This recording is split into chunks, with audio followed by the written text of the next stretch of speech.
आज आप हमें साइटिका के बारे में ही बताएं। आम प्रचलित भाषा में से री का दर्द भी बोलते हैं। ये जो साइटिका है ये बहुत नामराद बीमारी है, जिसको हो जाती है ये उसी को ही पता होता है, दूसरे आदमी को ये समझ नहीं आती, क्योंकि रात को तो सोते हुए इतना परेशान करती है। कई बार बहुत लोग इसको चीखें लगाते हैं। दरअसल साइटिका की वजह होती है हमारे शरीर में पित्त और कफ का डिस्टर्ब होना। लगभग जो साइटिका का पेन है वो 90% लंबर जोन से ही होता है। साइटिका का ट्रीटमेंट क्या है? गूगल में वो कमाल है जो स्वेलिंग को बहुत जल्दी सक कर लेता है और दर्द को पी जाता है। नमस्कार, D5 चैनल हिंदी देख रहे दर्शकों का मैं वंदना स्वागत करती हूँ। आज हम एक बार फिर आए हुए हैं फन मिले डॉक्टर जोगेंद्र टाइगर के पास में। डॉक्टर साहब, आपका बहुत बहुत स्वागत है हमारे इस प्रोग्राम में। थैंक यू वेरी मच जी, आपने मुझे अपने प्रोग्राम में शामिल किया। डॉक्टर साहब, पिछले 22 सालों से आपका ये सेंटर चल रहा है और इस सेंटर में साइटिका के काफ़ी मरीज ठीक होकर के जाते हुए देखे हैं मैंने। आज आप हमें साइटिका के बारे में ही बताएं। दरअसल साइटिका जिसे कटिशूल भी बोलते हैं और जिसको आयुर्वेद में गिरदी रस या गिरदा जिसे ईगल बोलते हैं, वो बोलते हैं। आम प्रचलित भाषा में से री का दर्द भी बोलते हैं। और इसको जो हमारा एक थाई का मसल होता है, स्पेशल बुटक मसल, उसके नाम से भी ये जाना जाता है। उसको बोलते हैं पेरिफॉर्मल सिंड्रोम, उसको कुल्ले का दर्द बोलते हैं। इसके अलग अलग नाम हैं, इसको कुल्ले का दर्द बोलते हैं। तो ये जो साइटिका है ये बहुत नामराद बीमारी है, जिसको हो जाती है ये उसी को ही पता होता है, दूसरे आदमी को ये समझ नहीं आती, क्योंकि रात को तो सोते हुए इतना परेशान करती है। कई बार बहुत लोग इसको चीखें लगाते हैं। ये क्या होता है, ये हमारे पीछे लंबर जोन से स्टार्ट होती है। लंबर का जो L5 है, L4 है, उस वर्टिब्रा से लेकर फिर S1 में, ये S1 में इसका ट्रैक नीचे से निकलता है सैक्रम जोन से। वो होता हुआ हमारे बुटक मसल से होता हुआ, ये पीछे थाई से होता हुआ, फिर ये पीछे हमारे आगे घुटनों से ये फिर आगे दो भाग में चला जाता है। एक घुटने के पीछे, एक साइड में। साइड वाला हमारे एंकल की तरफ चला जाता है, वो नीचे एडी से पाँव की तरफ चला जाता है। ये इसका ट्रैक होता है। इसमें ऐसा होता है कि इसकी वजह से पाँव में कई बार चुभन होती है, सुइयाँ चुभती है, कई बार नमनेस होती है, कई बार लेग्स में इतनी ज़ोर से ये पेन करती है, एकदम शूटिंग पेन होती है कि इंसान सोच भी नहीं सकता कि इस पेन को कैसे टॉलरेट करें। इसका दरअसल जो कारण है वो एलोपैथी में तो ये कहते हैं कि इसको स्लिप डिस्क भी बोलते हैं, साइटिका पेन को, कि ये स्लिप डिस्क होगी। वो स्लिप डिस्क पे ही कंसंट्रेट करते हैं, ज़्यादा वो करते हैं, दवाइयाँ देते हैं। या दवाइयों के बाद वो फिर क्या करते हैं, जब राजी नहीं होता, आराम नहीं मिलता, तो वो सर्जरी की तरफ बढ़ते हैं। और ट्रेडिशनल ट्रीटमेंट में, यूनानी में, आयुर्वेद में, सिद्धा में, इवन पंचकर्मा में इसका बहुत अच्छा ट्रीटमेंट है। हमारे पास जो हमारे सेंटर में है, तकरीब कोई ही पेशेंट पेंडिंग रह जाए, साइटिका का बहुत अच्छा ट्रीटमेंट है। मेरे ख्याल में शायद ही 1-2 पेशेंट को कोई ऐसा होगा जो ना ठीक हुआ हो। किसी को वैसे साइटिका के बारे में ये कहते हैं इसमें 8 से 10 हफ्ते लगते हैं, मगर मैंने जो अपने एक्सपीरियंस में देखा है, ये साइटिका तकरीबन 1 महीने के अंदर ठीक हो जाती है। कुछ पेशेंट तो उसी दिन भी ठीक हो जाते हैं, जो हमने देखा है, क्योंकि हम दवाई देते हैं, दवाई के साथ थेरेपी करते हैं। साइटिका में दवाई के साथ थेरेपी बहुत ही कारगर सिद्ध हुई है, जो मैंने देखा है। हाँ, साइटिका दरअसल जब आगे हम बात करते हैं, इसको सीधा भी लोग भी, ट्रेडिशनल लोग भी, नेचुरोपैथी में भी, आयुर्वेद में भी, देखिए हमारे पास पित्त, कफ और बाजू 3 दोष होते हैं, 3 ही गुण होते हैं उसके। दरअसल साइटिका की वजह होती है हमारे शरीर में पित्त और कफ का डिस्टर्ब होना। जब पित्त और कफ डिस्टर्ब होती है तो हमारा अमा जो हम भोजन खाते हैं वो प्रॉपर डाइजेस्ट नहीं होता। वो डाइजेस्ट ना होने की वजह से वो अमा ब्लड में फ्लोट करके क्या करता है, शरीर में वैसे चला जाता है, गोडों में चला जाता है, घुटनों में चला जाता है, या एंकल में चला जाता है, या कहीं हमारी कूहनी में चला जाता है, या शोल्डर में चला जाता है, या जहाँ भी जाता है, वो जहाँ अमा जाएगा वहाँ ही पेन होगी। जब अमा हमारे L5 L4 के जोन में चला जाता है, वहाँ जाकर क्या करता है, ये फिर वहाँ अमा की वजह से वहाँ गैस इकट्ठी हो जाती है। गैस इकट्ठी होने की वजह से फिर क्या होता है, वायु इकट्ठी होने की वजह से वो जो उसका ऑयलिंग है, जो ऑयलिंग किस चीज़ से बनती है, हमारी कफ से, वो डिस्टर्ब हो जाती है, वो ड्राई होने लग जाती है। ड्राई हो जब वो होती है तो अमा की वजह से वो साथ में वो कफ होती है, साथ में वायु होती है, उसकी वजह से वहाँ स्वेलिंग आती है। जब स्वेलिंग आती है तो ट्रैक, क्योंकि स्वेलिंग आता है उसके लिए ट्रैक का जो एक खास एरिया होता है, उससे ज़्यादा वो ट्रैक अपना बड़ा नहीं बन सकता, जिसको जो हम स्पाइनल कॉर्ड भी कह सकते हैं या उसको बेन भी कह सकते हैं। वो उसमें क्या होता है, जब वो स्वेलिंग आ गई तो सीज होने लगता है। सीज होने से फिर क्या होता है, तो हमारा कुशन डिस्टर्ब होता है।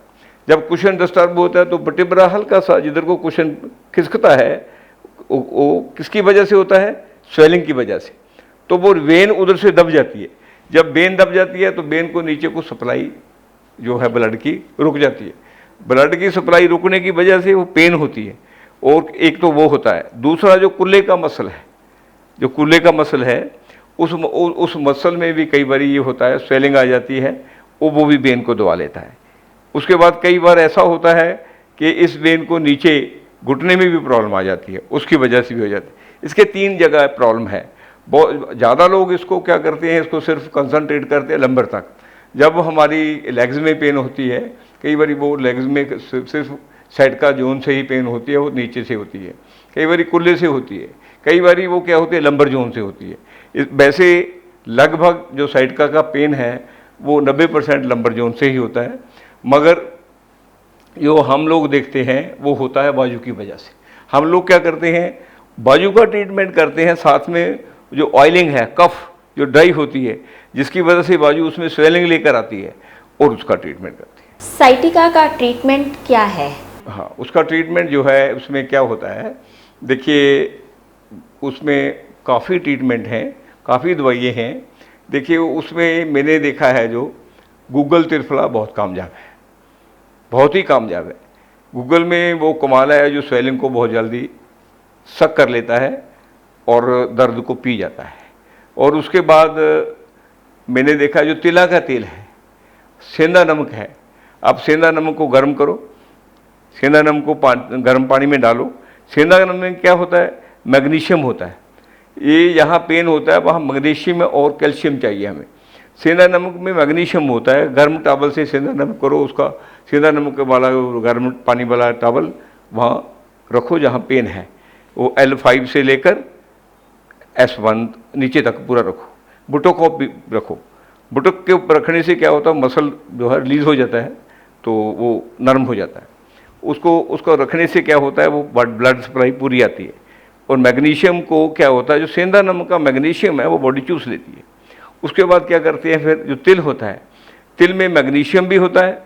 वो क्या करते हैं, अलसी का तेल और तिल का तेल, ठीक है, उनमें क्या करते हैं, उनको मिलाकर, ठीक है, उनको मिलाकर उसमें कोई भी लहसुन या और चीज़ें 2-4 मिलाकर उसका जो तेल से फिर उसके बाद मसाज करते हैं। ठीक है, अलसी के तेल में क्या होता है, मैग्नीशियम भी होता है, तिल के तेल में कैल्शियम होता है। वो तीनों चीज़ें वहाँ पूरी हो जाती है। उसके ऊपर से फिर हम लोग ये खाने को देते हैं। उसके बाद फिर उसको काढ़े देते हैं। उसमें फिर वही काढ़े में हमारा एक मेन होता है कि हम गोरखमुंडी और ब्रह्मडंडी तकरीबन हर पेशेंट को देते हैं, क्योंकि गोरखमुंडी और ब्रह्मडंडी नर्वस सिस्टम को क्लीन करता है, ब्लड को क्लीन करता है। ठीक है, उसके साथ फिर हम लोग क्या करते हैं, ये और कई दवाइयाँ देकर इसको ठीक करते हैं। वो तकरीबन उसके साथ शाम को एक चीज़ का ख्याल रखते हैं, पेशेंट को कभी भी खाना जल्दी खाने को कहते हैं।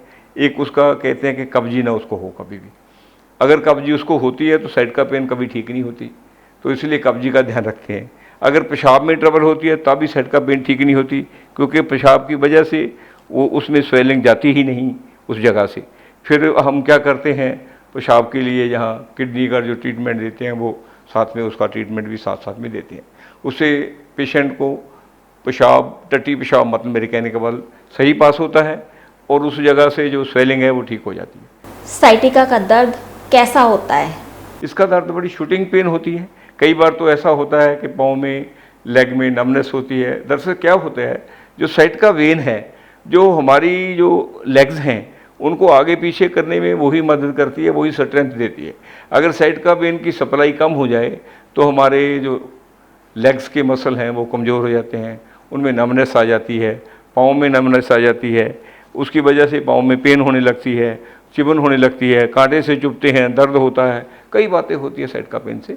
साइटिका जो है बहुत ही एक नामराद कहते हैं लोग इसको, बहुत ही ज़्यादा दर्दनाक मतलब बीमारी है।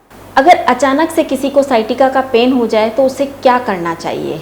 उसको साइटिका पेन वाले को एकदम रिलीफ के लिए सबसे पहले ये है कि उसको गर्म पानी की बोतल से या गर्म कपड़े से, या क्या करे वो जो रेता होता है या सॉल्ट होता है उसको गर्म करके किसी कपड़े में बांध ले, उसका पटोकली बना के वहाँ उसको सेक दे, टकोर करे सेक का।